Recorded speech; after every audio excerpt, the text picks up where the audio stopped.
শাক ভাজা পুরোটা এবার ধুয়ে নিয়েছি। পাট শাকটাকে কেটে ধুয়ে সামান্য পরিমাণ খাবার সোডা দিয়ে দিব লবণ, করে 1 গ্লাস জল দিয়ে দিলাম। নাড়াচাড়া করে নিলাম।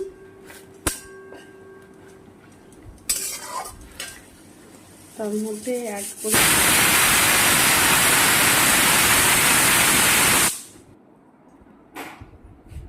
জল সমেত পাট শাকটা রেখে নেবো। তারপর কড়াই গরম হয়ে গেছে, আমাদের সরষের তেল, সামান্য কালো জিরে, শুকনো লঙ্কা, রসুন আর কাঁচা লঙ্কা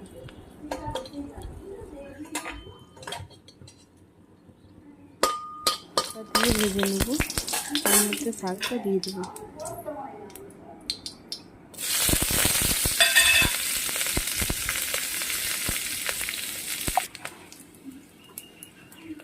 শাকটা দিয়ে দেবো।